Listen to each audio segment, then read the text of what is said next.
Do-do-do-do-do. Day in Vegas.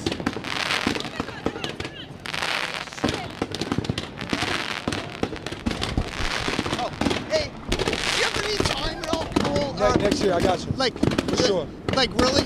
Yeah. Next year, I got you. I have some questions. I already know you're ready for me. How should I, Catherine still? The one. Next year, I'll tell her. I'll tell her that. Yeah. Are you coming to Vancouver, you think? Next year, sure. In Vancouver? Late, Yeah. Probably late next year or either 2021. Okay. Thanks again for your set. Thanks for bro. remembering me, Thanks, too. no problem. I appreciate that, you know. Yeah. Okay. Yeah. See ya. Next Bye. year, I'll see See you. ya.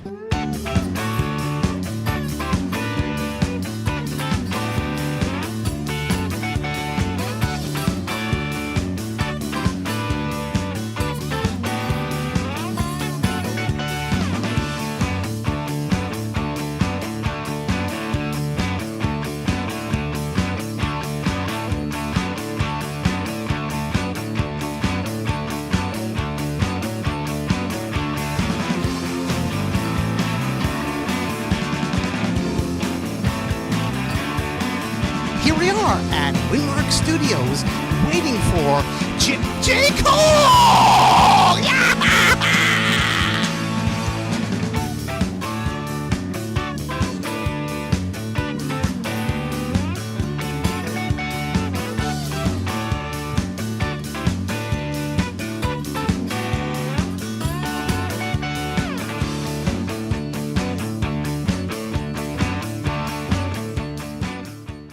Nardwuar. Nardwuar. Nardwuar. Nardwuar.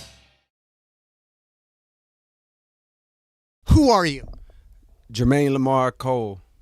J. Cole, welcome to Windmark Studios Thank you. in Santa Monica. Beautiful. And you've been here before. I have. Could you tell us a bit about you recording at Windmark? Yeah, well, this studio, which is now on, I don't know if I should be putting this business out there, so I'm not going to say. But I recorded a song off of Forest Hill Drop. Today is the anniversary, 7th anniversary of Forest Hills Drive. I recorded the song GOMD in that room right over there in 2014. I'm just realizing that right now. This is on some like synchronization God type level. That's crazy. So yeah, That beat is incredible. How did you create that beat? thank you, man. I appreciate that. I did that beat in that room. It was me. I had there was a play, August Wilson, and the play was Branton Marcellus. Branton Marcellus did the soundtrack for a movie that was based off a play of an August Wilson play. I don't know the name. Maybe it was The Piano or something. It was an incredible play that my mom took me to see in Fayetteville, North Carolina. So I heard that at the play in Fayetteville. I heard them singing this song in the play at the table. It was like, talking about Berta. He was singing to his girl Berta, saying when he gets off the chain gang, he might not want her. Like, I might not want you when I get back or whatever. But I heard him singing this song. I'm like, oh my God. I went to YouTube, tried to like scour the globe for this sample that I had heard at this play, and luckily, Branford Marcellus had did the soundtrack for the movie they created for this play. So took that looped it up, you know what I mean, chopped it up, put the drums on it in that room right there. My man Ron Gilmore pulled up, put the keys on it. I came back the next day, wrote it in that room right there. It was a lot of pressure because I knew the beat was hard. So I was like, yo, I got to really, you know what I mean? I got to take a day, come back. So I wrote it in that room right there. And we dropped that album 7 years ago today. Can you believe that? And to welcome you back to Windmark, I have a gift for you right here, and it's in this bag right here. Okay. This is for J. Cole. You always bring amazing gifts. This is a turntable? A J. Dilla turntable. Turntable. This is recipes J. Dilla, the God, the GOAT. This is fire. Thank you, sir. I appreciate it. 33, 45, and 78. It also plays 78. Wow. Didn't even know that was a thing. And you sampled J. Dilla. I sampled Jay Dilla probably many times in my life. Which one are you talking about? The Erica Badu sample. Yeah, man. One of the greatest beats of all time that I just lazily, you know what I mean, looped up, put some extra little drums on, and used it as the intro for Friday Night Lights. And Jay Dilla was also sampled by Lute from Dreamville. Yeah, legendary Lute. Shout out Lute. Charlotte in the building. Lute, incredible MC. Dreamville, we in here. Yes, sir. I thought this turntable would be good for you going to record. Still Summon is that song that you're talking about. Yeah. I got background vocals on that song, little known fact. I thought it's amazing, this turntable that you can take to record stores to find records or to listen to them. Facts, 100%. And you are Jay? Cole. And J. Cole, I have another gift for you right here, the Gerald Wilson Orchestra. Does that bring back any memories? I'm assuming this is something that I sampled, but I'm going to tell you the truth, Nardwuar, at this point in my life. Applying pressure. You didn't... Ooh, this is Applying Pressure sample. No, and actually isn't, because I couldn't find... But it's a Gerald Wilson record from 1966 with gatefold, a gatefold record. Okay, well, I'm going to tell you the truth. I reached a point in my career where, like, I can't keep up with everything that I'm sampling no more. When I was a kid and when I was in my 20s, I could do that. Now it's information overload. So, yeah, but thank you for this. I appreciate that. What can you say about Applying Pressure, though? I can say the rapping is immaculate. The beat is hard. And it's off of the off season. I could say those things. Also, first choice. I have another gift for you right here. Is this Middle Child. T Minus, who produced it, we met earlier. Somewhere here. Somewhere in the building. Can we find him? We can. Possibly, if he walks by. Yeah, we can find him. If you yelled his name, would he come? T Minus. Let's see the power of J. Cole. If you just yell his name. T Minus. Keep going, J. Cole. T Minus. Oh, this is amazing. Did you hear that? Yes. Will he come over? Minus. He just happened to be here right now. This is incredible. Well, please come forward here, T Minus. Does this ring any bells for you? First choice. It does. Armed and Extremely Dangerous. Yeah, it looks kind of familiar. What do you know about this? Well, it's a sample that we used a couple years ago, back in North Carolina. How did that beat come about, bro? What was happening? Shit, honestly, bro, you found it really. Yeah. Well, we were on what? On TrackLib or something? It was TrackLib. Yeah, TrackLib. Yeah, we were just going through samples on TrackLib. We heard the loop because TrackLib will let you like listen to the stems. So if you listen to the song, you won't actually hear that sample. You know what I mean? It's because they gave us the stems. So we heard that It's a big that drop horn. for TrackLib. It's a big drop for them. We need all the money. TrackLib, T Minus, J. Cole, Nardwuar. We need a percentage of your shit for just saying it right now. I was curious, T Minus. What can you say about J. Cole? I mean, shit, there's a lot to say. Don't do it. Don't tell him. Yeah, he's a great dude, man. I mean, I don't like people talking about me as, you know what I mean? I'm right here. You know what I mean? Maybe Well, what can you say, J. Cole, about T Minus? that I can do. One of the GOATest of the GOAT producers of our generation. Hits, classics, radio singles, club singles. Drake, Kendrick, Cole, and How Low Can You Go by Ludacris. More important than everything, which really has a it's funny. It's funny because when I first met Cole, his engineer was saying that they would use How Low as like a mixing reference or some shit, to test out the speakers. Mez does that. Yeah, Mez. Mez, yeah. So every time Mez is about to mix an album or mix a song, he uses, like for Sonics, he uses How Low Can You Go as like a Sonic reference, and Dr. Dre and things like that. So every time we're about to mix, I hear Mez, I'm like, whoa, why are you playing How Low Can You Go? He's like, yo, the Sonics are incredible. So after I start working with this guy, we just start talking about his history and stuff, and I realized one of his first big songs was How Low Can You Go, Ludacris. I know, crazy. Sold 50 billion copies. But yo, back to this shit though. It's crazy because And that's a gift. That's a gift, actually, for J. Cole. But also for... Gift this right now to Team. Can I re-gift? I'm going to re-gift. Tis the season for regifting. I'm going to re-gift this classic album that holds a very and incredible piece of our history, sir. I'm gifting this to you. I appreciate it, bro. Thank you, I man. appreciate you, and he appreciates you through me. 100% Canadian. Yo, we Canadians, man. He's from Come on, man. Toronto. We should have That's 6. Come on. We should have led with that, Nardwuar. That should have been the first thing we said. Middle child, first choice, T-, and doot-doo-loot-doo. What I gotta say? What, you don't know the phrase?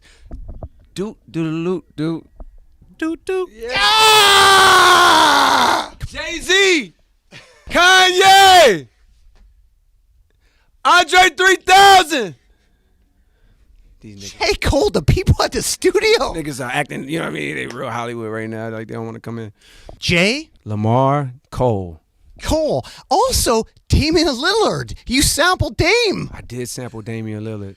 Yeah, the GOAT of all time basketball player and rapper. For sure. Quote, J. Cole, these insane raps should stay wrapped in a... Oh, these insane raps should stay wrapped in a straight jacket. Oh, I was like 15, my boy, or maybe 17. How you know about that one? Well, you're J. Cole. We have to know it. I love it. Yeah, thank you. What can you say about that era? Like, Cannabis, the therapist. Yeah, Cannabis, huge inspiration on my teenage years of rapping. Just ferocious, barred up, lyrical, punchlines, any cipher, any gathering of 3 or more people that want to rap, I'm destroying it. That was my whole MO. That was my forte. And Cannabis was a big part of that. Eminem was a big part of that. Royce 5'9" was a big part of that. Big L was a big part of that. You feel me? Bomb Shelter, he named you the therapist? Yeah, it was a duo. 2 rappers. One was a rapper and producer from Fayetteville, North Carolina. I wouldn't be here if it wasn't for them because they were from my city and they made music to me that sounded just as good as Outkast or Redman, Method Man. You know what I mean? It was the first time I heard somebody from the city doing quality type music that was similar to what I listened to. So they had the coolest rap names I ever heard. Nervous Wreck was one of them, and the other one was Filthy Rich. They spelled them all cool, you know what I mean? And I was just like, damn, I need a rap name like that. So, you know, they offered to help me find a rap name, you know what I mean? And one day they called me up and they was like, yo, we got one for you. And I was all excited. I thought my shit was going to be just as fire as theirs. I was like, what is it? And they was like, it's Therapist. And my heart said, no. But my admiration and love for them and the feeling of these guys gave me a name was like, oh, that's dope. You know what I mean? So I kept that name for about, you know, maybe 4 or 5 years until I got to college and realized I'm not trying to go by no fucking alien. You know, it just feels like a wrestler or something, you know what I mean? But I will say it is a practical joke from God, like a wink from God, because in my life, and now as an adult man, I realized that I play that role for a lot of people and willingly and lovingly. I love to listen to people talk. I love to ask them questions that may, you know, allow them to open up a part of themselves that maybe they hadn't thought about before or accessed before. So ironically, I have become the therapist without that rap name. You feel me? And that's a blessing to me. Also, your studio, is it called The Shelter? Yeah, The Shelter, which actually we just closed it down. It gave us amazing. We should have had you do a documentary on this shit or something. But it gave us about 6 amazing years of Dreamville family and community in North Carolina. And you know, that's the place where, you know, before we signed Earth Gang and JID, we all were there, posted up. They were living. Omen came through. We were living. We were cooking. Kaz came through. We were living. We were cooking. Luke, Ari spent a lot of time there. Her and Elite cooking up classics. Shea Butter Baby, I'm think either that or I think it was Shea Butter Baby. A lot of that stuff was done in The Shelter. Just legendary moments in The Shelter, which is all, that name of that studio was just paying homage to Bomb Shelter from Fayetteville, North Carolina. Yeah. J. Cole, quote, it's no time to chill. I'm trying to get... Millions of dollars was on my mind at that time. I was dead broke. There was no time to relax, go hang out, party. No, I was broke. I needed millions. I saw, even when I had negative money in my account, which was very often, I saw millions in my future. I wanted safety, comfort, security, ease, no more stress. Tired of watching people stress. Tired of watching people fucking scrape and pawn shit just to pay this, and you know what I mean. I was tired of that shit, tired of being that myself. So that was my theme, you know what I mean. At that time, no time to chill. I'm trying to get meals. I was hoping though, Hope Mill Road. Hope Mills Road in Fayetteville, North Carolina. What do you know about Hope Mills Road? Vic's Driving. Oh, Vic's Driving. Well, I don't think Vic's Driving is on Hope Mills Road. However, Vic's Driving is a legendary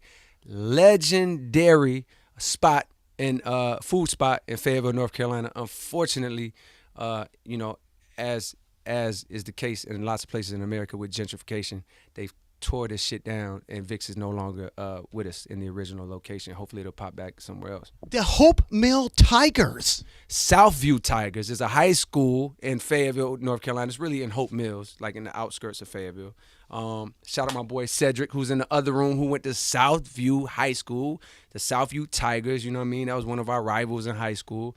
Shout out to Southview. I had a little cutie that went there, a couple of little cuties that went to Southview, you know what I mean? It was a very good school. I kind of went there. I was in their yearbook.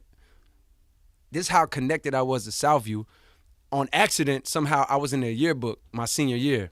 Everybody I know from Southview was calling me like, yo, bro, how you in our yearbook? It was a mistake. Once again, God be winking at you. The same picture that's in my high school yearbook is in Southview High School's yearbook. I never went there, but I was there so much, and I had a lot of ties and love for people that went to Southview. The Skate Zone. Oh, the Skate Zone. One of the only spots, or the only spot in Fayetteville that had hip-hop shows in Fayetteville, North Carolina. It was a skate shop, you know what I mean, a little skate park. And Bombshell, who I was telling you about earlier, the first time I met them in person, after like hitting them online, like, yo, I'm telling y'all I'm nice, I'm 14, I'm the nicest, I'm nicer than niggas that's 19 years old, y'all gotta let me, boom, boom, let's make some music. They invited me to their show at the Skate Zone. I went, I had to borrow my man Cedric's shoes because I didn't have nothing fresh. He let me wear his brand new black Iversons. It was so crazy. This how, when you got love for people, they do shit like that. You know what I mean? When they got love for you, they let you borrow their clothes, and he just got them. That's very selfless, you know what I mean? I ain't have shit fresh. So my nigga let me rock his brand new shoes because there was a chance that I might get on stage. I went to the Skate Zone, and they had a part of their show where they invited, yo, all the MCs that's in the crowd, if you want to get up and rock, come up. I'm 14. I'm the youngest dude in there, me and Ced. Everybody else, 19, 20, 24, whatever. I get on stage as a 14-year-old, scrawny, skinny.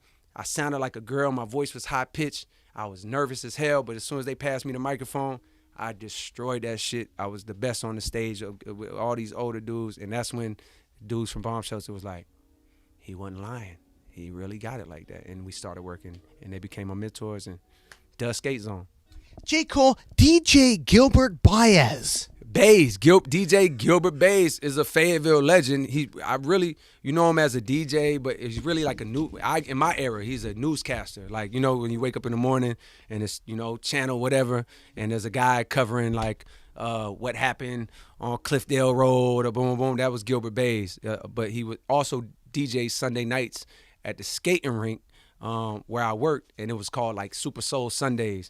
And all the fly, groovy, cool older black folks would come out and hear their music from the 80s, you know what I mean, from the 70s, and Gilbert Baez, you know what I mean, the OG legend would be the one that's, you know, the maestro of the night for all of these beautiful people that were skating around and doing tricks and shit and holding hands and kissing each other while they skated. It was a real movie, and it was beautiful for me to see growing up. Shout out to Gilbert Baez.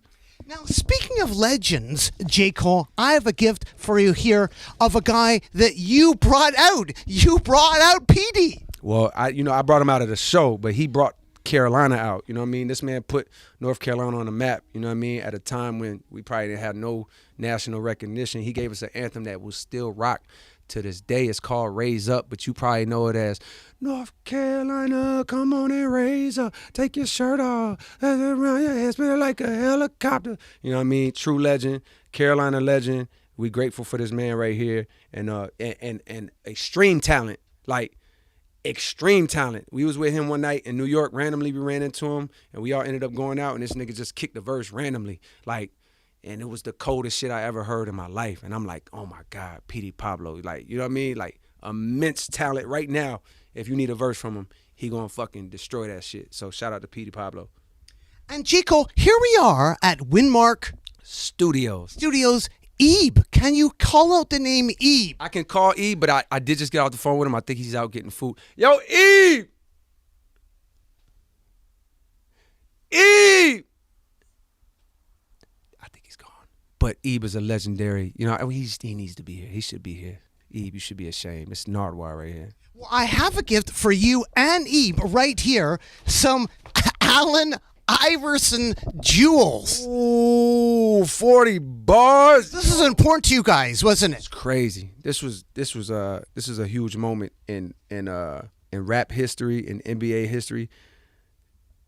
Yo, he's saying the wildest shit on here. You know what I mean? To think that The album never came out either. yeah. Oh wait, this is this is just the single.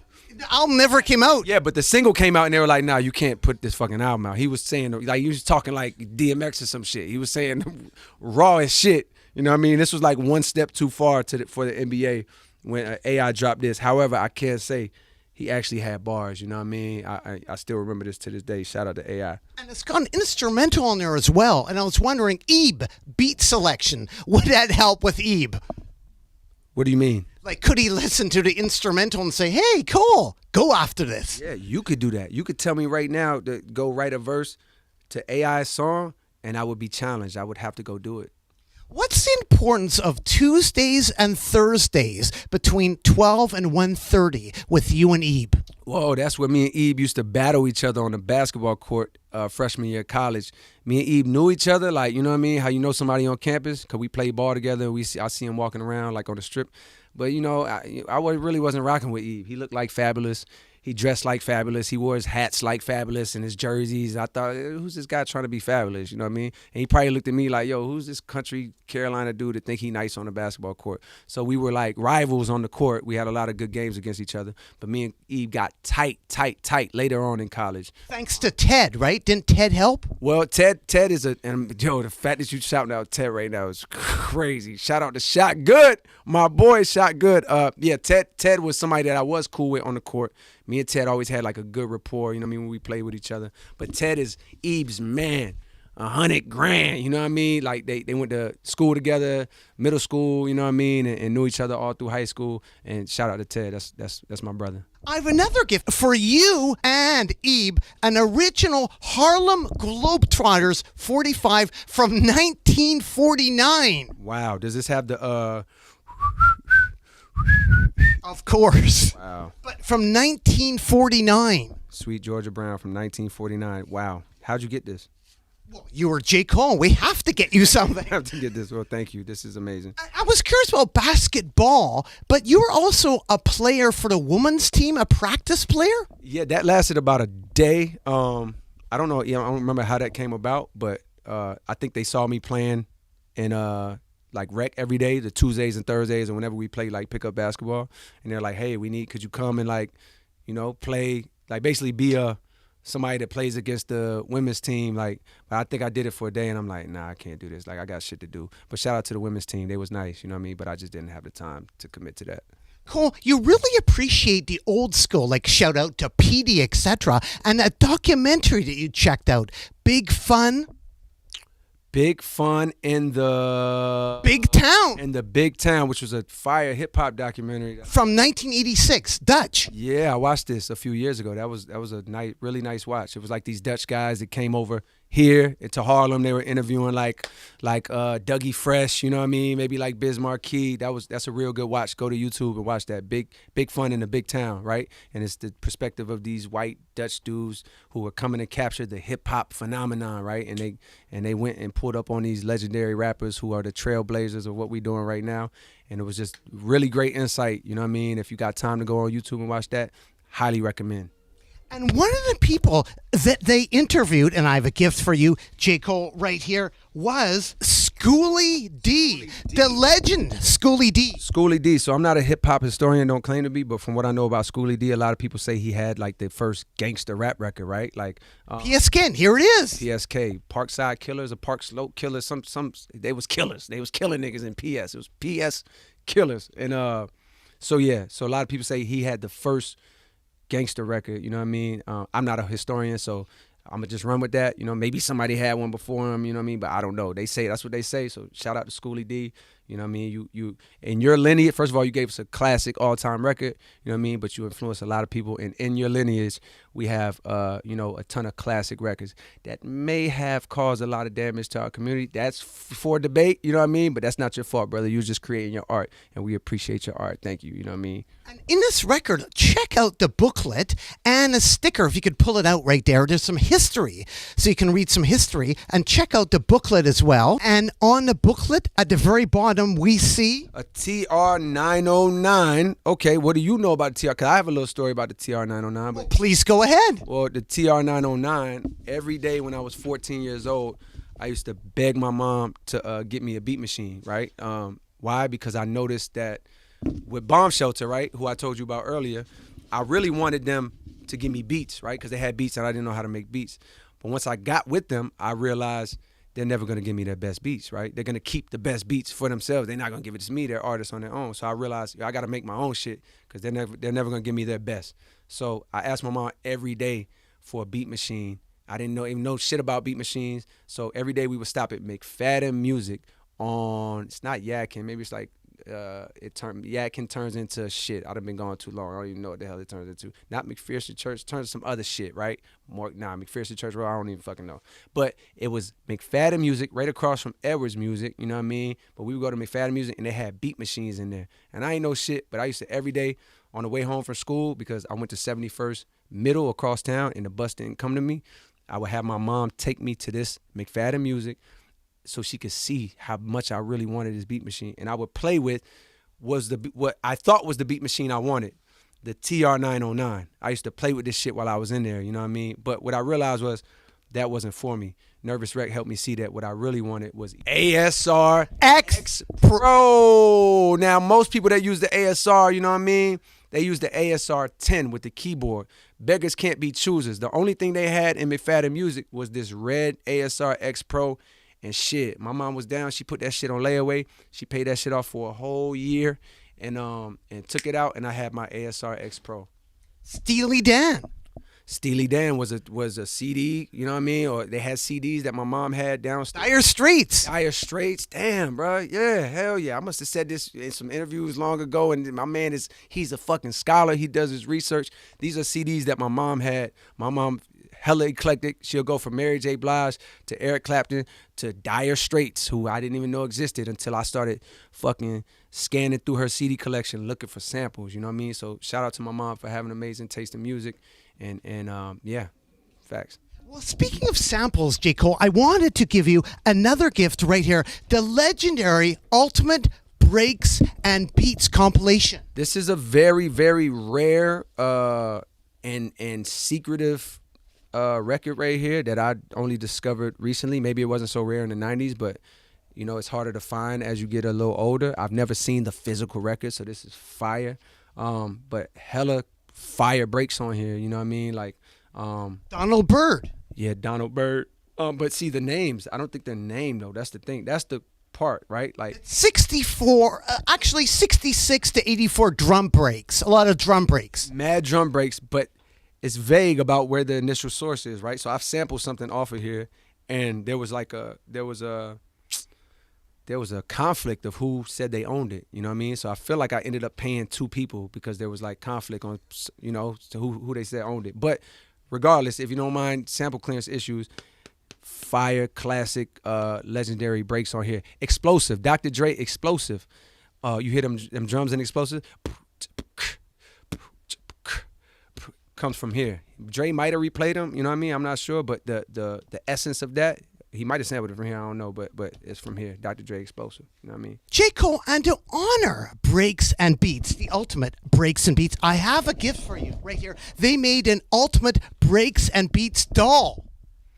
They made a doll. That's fire. Was this a top seller when it dropped? It just came out. It's actually a doll. Oh, that's crazy. I ain't know that. Nowadays, a doll. This is a new thing. Yeah, a brand new doll. Impressive. Well, thank you for this. Thank you for this, man. I never thought I'd have one of these. Yeah, it's like an incredible series, and now they have a doll. It's incredible that they did this. I didn't know that they were getting back so lit. You know what I mean? So that must mean more people are finding out about this. You know what I mean? If they didn't already know about it before, that's dope.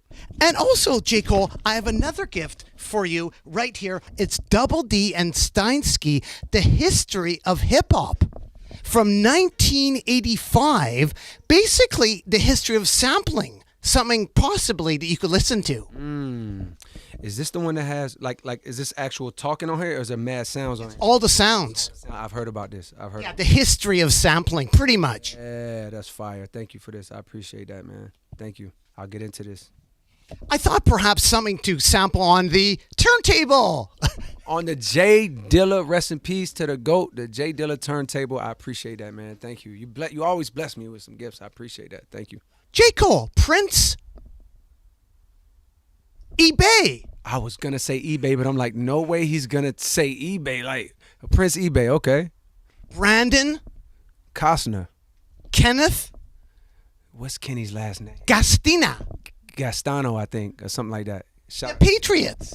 Yeah, shout out to the Patriots basketball club. Yeah, what was it like playing with Prince Fire. in Africa? He's a monster. Prince is a monster. Shout out University of Texas. That was my teammate. You know what I mean? My first professional teammate. Prince, Brandon Costner. You know what I mean? Kenny. These are my OGs. Shout out to everybody on that squad, though. You know what I mean? Everybody. I really rock with y'all. I noticed you were number 15, the same as high school. What's the deal with 15? My first jersey I ever owned, like fly-looking jersey, was a Carolina UNC jersey that my cousin gave me, and it was the number 15. And this was before Vince Carter, so I don't know how I had this jersey. But then Vince Carter was on Carolina, and he wore number 15. So you know what I mean? Like, I'm not gonna say it's based on Vince Carter, but I had the 15 Carolina jersey, and Vince Carter immortalized it. So it was always my favorite number. Thank you, Omar. Thank you, Omar. Omar, he trained you, didn't he? Oh, 100%. Yeah. Omar is the reason why I got out there on more reasons, on more levels than one. You know what I mean? We worked out this morning. Omar should be here. I think he's with Eve right now. If Omar, he's not here. He's not here. He's not here. You almost dunked in the NBA All-Star game. I did in the celebrity game. It wasn't an almost. I did. It was a real dunk. There's, You gotta go back and watch. It's a real two-handed alley-oop from Kevin Hart. but during actually maybe when you were sitting on the ground, you were wearing a huge sweater. Oh, you're talking about that All-Star game when I was older. What were you wearing? What were you wearing first? What was I wearing? A hoodie, a tie-dye hoodie that was fire. I was wearing some windbreaker type pants. And what type of shoes? They were some Pumas. I think they were the Walk Clydes, I think. I don't even fucking know what they was. Maybe the Ralph Sampsons. I'm not sure. But I was wearing some Pumas though, you know what I mean? Yeah. And you almost dunked, but didn't quite. Yeah, I almost made it. You know what I mean? Was it the clothing? Oh. I think it was the fact that I didn't stretch. I wasn't warm. I was in some what was I wearing? Was I wearing? Was I wearing some tennis shoes? Yeah, I was wearing some tennis shoes. I don't know you know what it really was? If you go watch the replay, the ball. I didn't have a good grip on the ball. So I'm up high enough, but you see if you watch it in slow-mo, at the last second the ball kind of moves. When you playing basketball, you gotta have that wide grip, that Michael Jordan grip on the fucking basketball. And I didn't have that. And I missed it. And you are J. Cole. Winding up here, J. Cole. We are here at Windmark Recording Studios. Dio. Previously, I talked to you in 2010 at Fortune Sound Club in Vancouver, British Columbia, Canada. I remember that. Well, thanks so much, J. Cole. Keep on rocking in the free world and do. Dude, yeah, I was waiting on that one, baby. Nardwuar! He's just gonna stand there for like 20 minutes. It's great.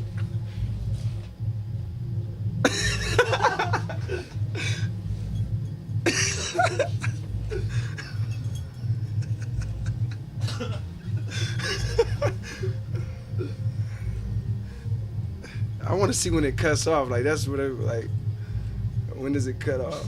It almost didn't happen, but you recognized me. Like you were walking up the stairs when, hey, Nardwuar! But the interview almost didn't happen. Why Why did it almost not happen? I'm not sure, but thank you for recognizing Oh, me. no problem. What, did somebody was supposed to set it up and maybe the word didn't get to me?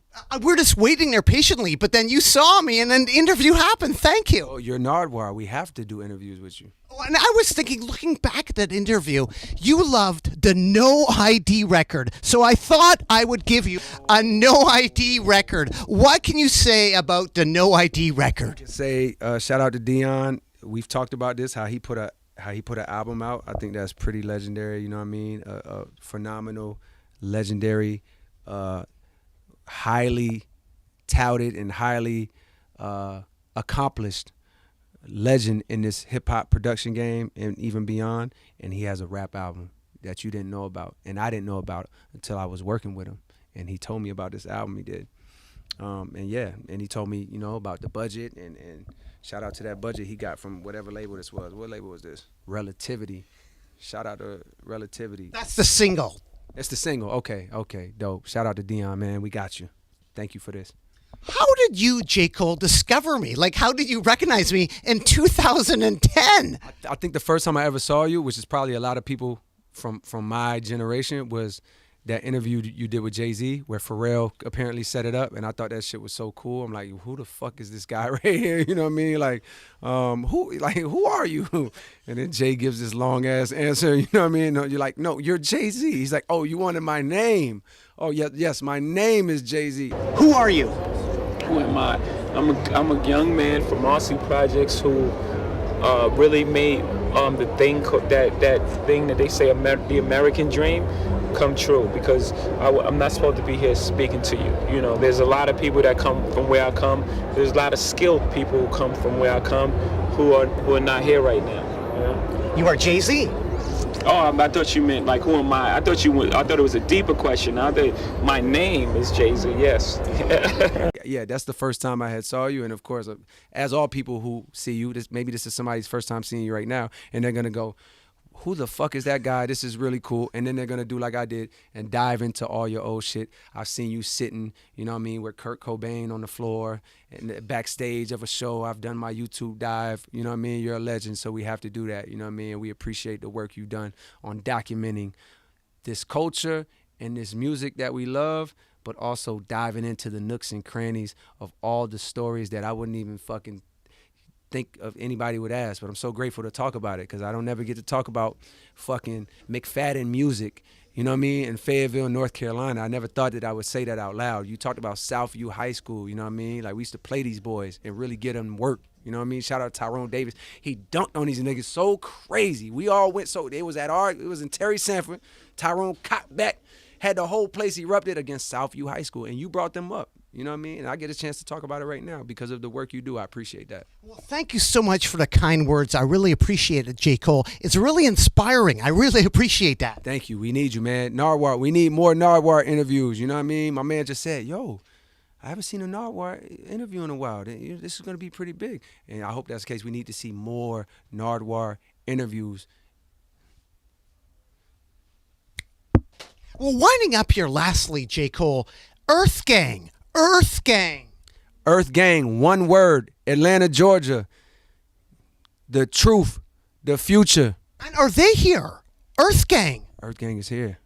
Can we try? Should we go look? Should I grab them? Maybe you could yell. Earth Gang! Yo, can y'all open that door? Such an incredible lineup on Dreamville. Ari, JID, Boz. Yes. Omen, Loot, Earth Gang. We said Jid, Kaz. And a lot are here at the studio. Boss. Just winding up here, J. Cole, what do we do? We're yelling people's names in the hopes that they come in here. No Ebe, though. Yeah, it's nigga Ebe, man. I know Jay-Z or Kanye. Should I call him? He might be in the building. Yeah, Jay-Z and Kanye acting real, and Andre, they But Earth Gang are, so maybe we'll try again. Yeah. Olu, Ian, wow, great. Earth Gang! Hey! Oh,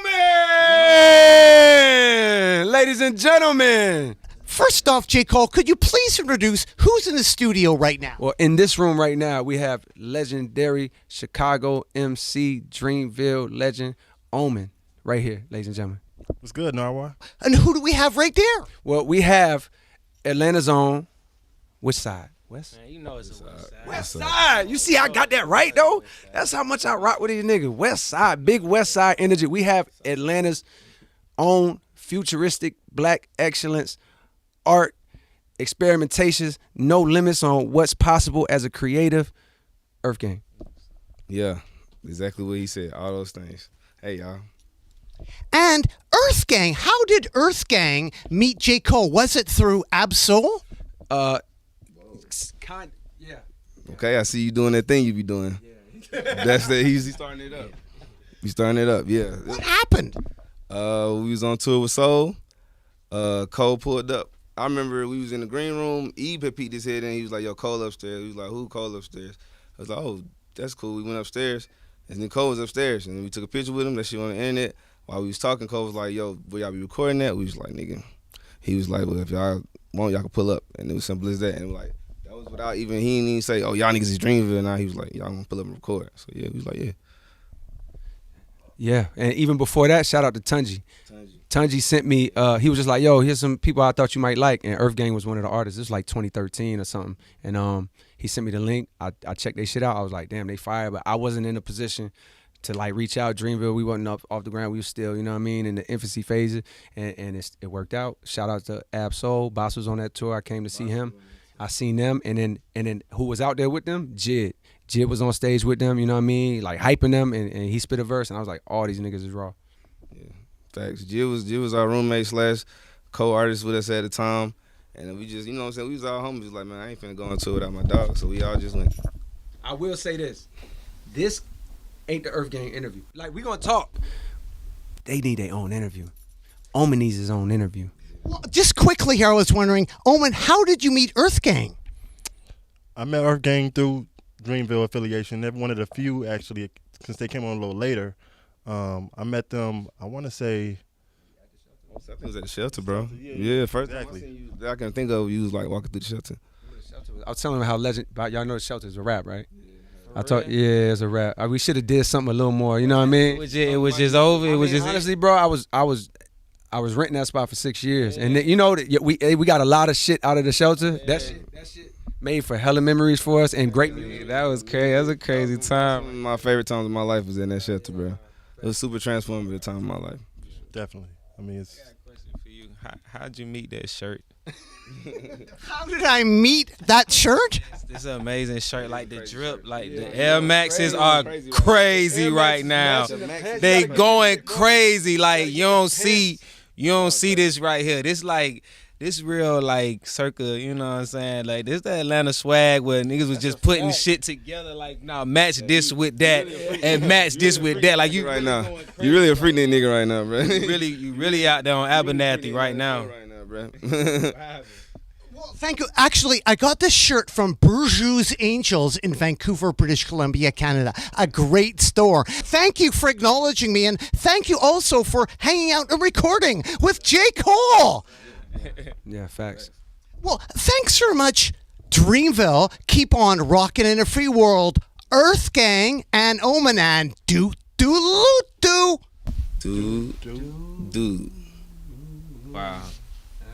Wow, that just happened right here. We just do this. That's crazy. Quote, J. Cole, I get that basket and grab your I have no clue. clothes out of the I get that back. Oh, is this folding clothes? folding I clothes. don't even know the word. I get that basket and grab your clothes. I don't know. Give me the rest. That's what you said. Oh, and get your clothes. Yeah. I wanna vote. Shout out to Steve Lacy on that guitar. Yeah. A song about doing laundry. That is incredible. Have you ever heard it? Have you ever heard that done before? Never heard it. Never. Has anybody else ever done a song about laundry? Explore. You're Nardwuar. You have to know these things. J. Cole, did you tell Dr. Dre about Kendrick?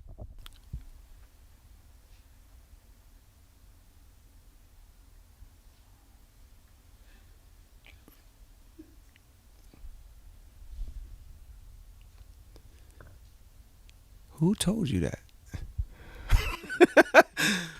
Who gave you that piece of information?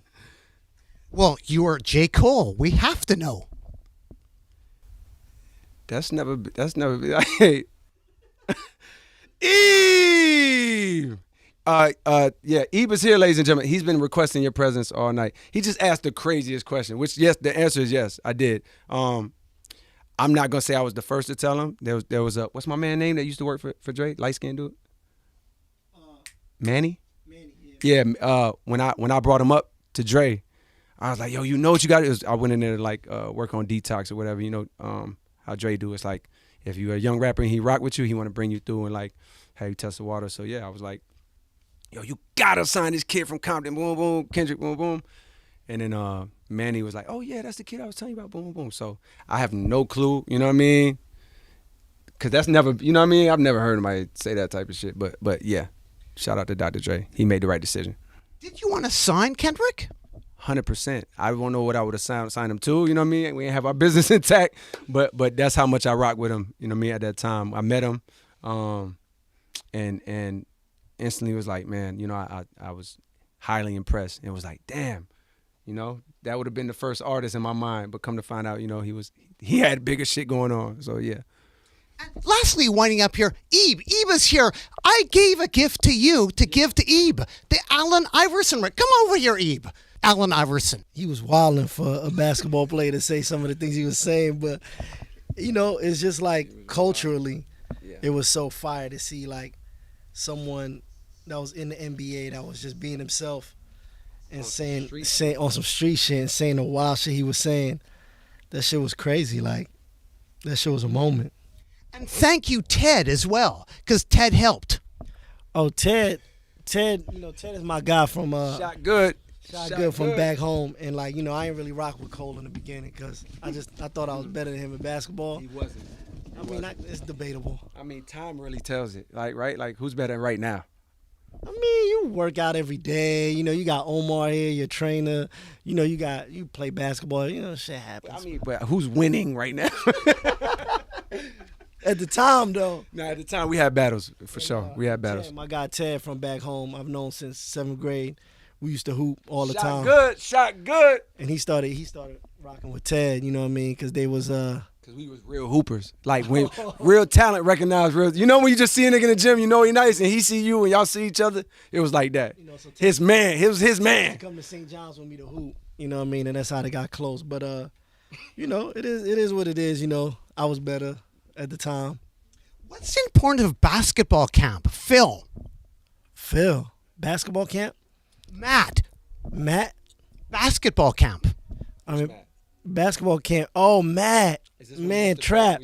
Trap. Yeah. When you used to. You know, I used to work at a basketball camp. Damn, how's he even? What the fuck is it? Yeah, that's crazy. You're Ebe. We have to know. Shout out Trap. Yeah, and it's government, too. Yeah, we call him Trap. You know, I don't know who Matt is. But not Trap and my man T.Y.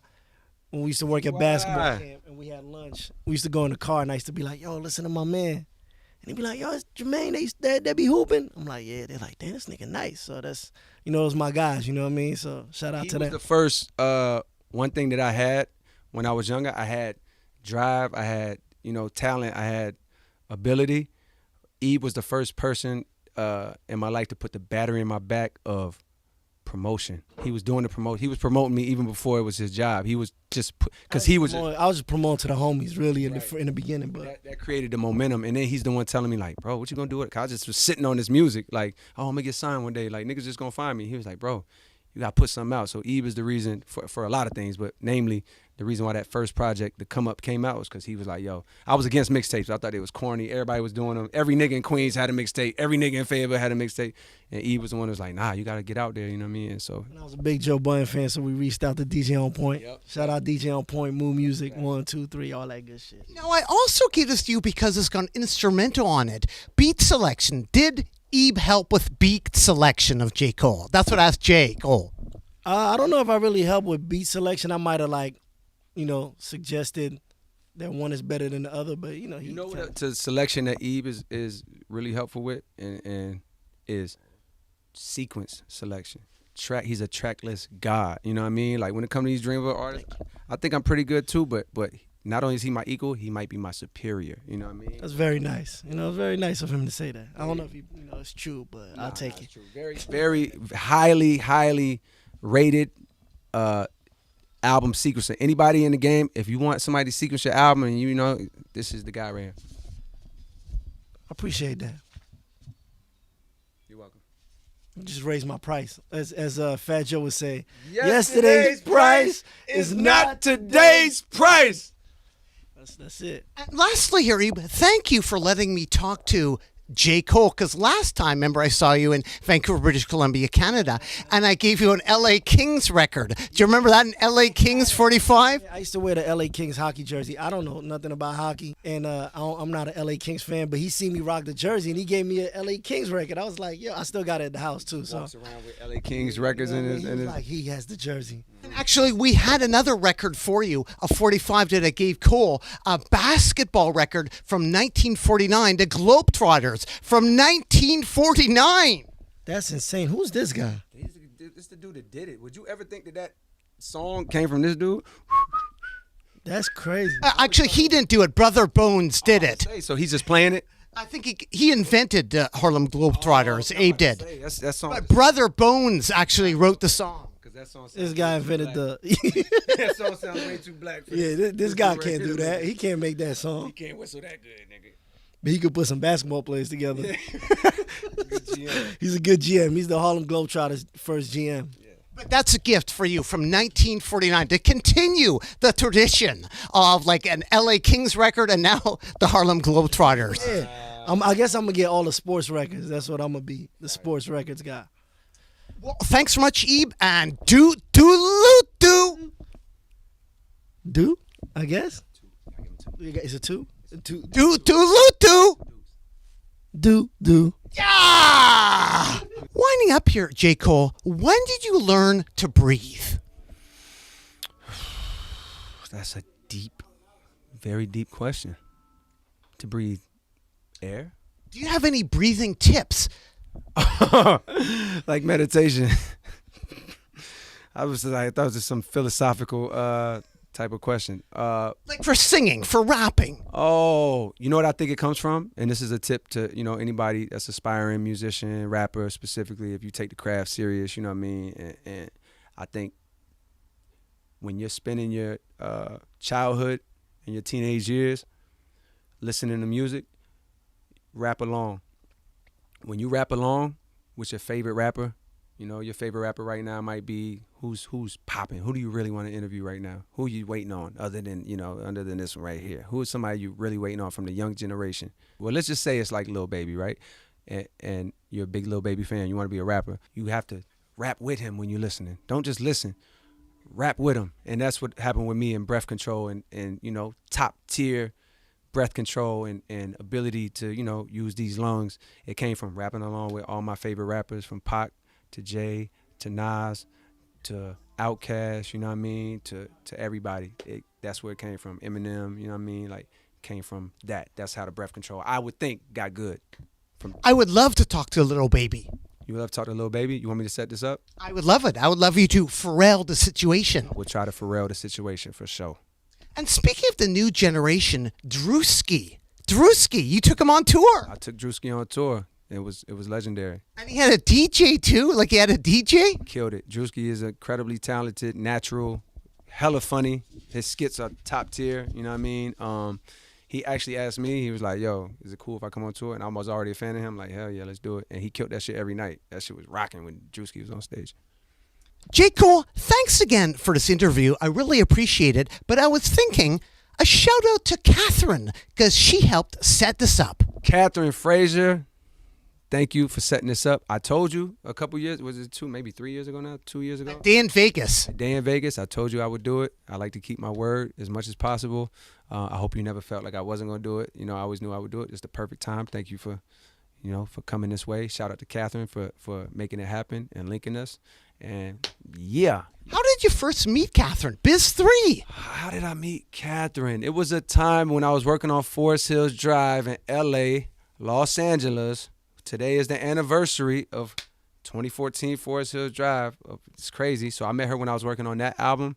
I probably had parted ways with whatever. I don't have PR today. She's just a friend of mine who now just hits me if somebody hits her about something. I don't have PR. But at that time, I thought, I got to get a PR person.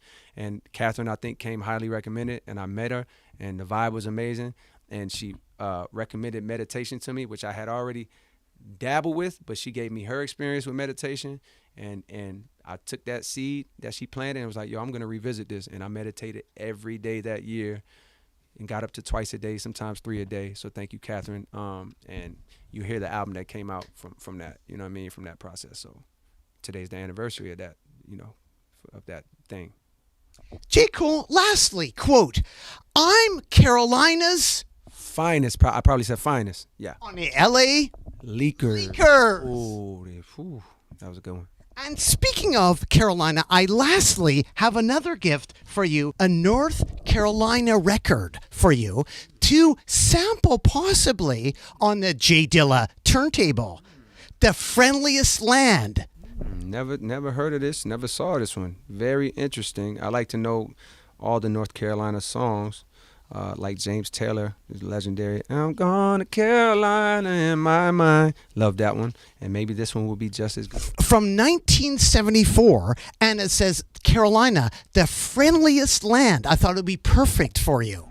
Friendliest land. In some places, maybe. I had a great experience, but, you know, some places can be a little unfriendly. But we'll see if this holds up. Yeah, I wasn't exactly sure. Nah, no doubt. Yeah, we love Carolina. Beautiful, beautiful, beautiful place, beautiful people. And we'll see what this is talking about. Well, thanks so much, J. Cole. Anything you want to add to the people out there at all? This was fire. I'm hungry as hell, but I don't even feel hungry. Before this, I was hungry as shit. You nourished me through this interview. Thank you, brother. I appreciate it, man. Well, thanks so much for the time. I really appreciate it, and the kind words. And also, why should people care about J. Cole? Why should people care? They don't have to care about me. They should. I'm not gonna say they should. If you do, I appreciate it. You know what I mean? If you like the music, that's what matters. But you know, I live a real life outside of this. You know what I mean? I do real things in real life. You don't have to care. And it's not that. None of this is that serious, me or otherwise. You don't have to care about me. But you know what I mean? If you do like what I put out and you support it, I appreciate it. You know what I mean? Y'all changed my life through rocking with the music. So thank you very much. But nobody should care. You know what I mean? It's not that serious. But you know, y'all should care about Nardwuar. You're doing important things for the culture and for the documentation of this history. And there's a video of him talking to Kurt Cobain, just sitting on the floor and shit. I don't know, you know, what type of substances were being passed around in that backstage, but it looked really fun. You know what I mean? And it's legendary. What year would you say that was? 1994, January 4th, 1994. You remember the date. You see the encyclopedia of information that's in this man's mind? Very important. Thank you, sir. Well, thanks for the kind words, J. Cole. Keep on washing your hands in a free world and do. I like that tone better. Do.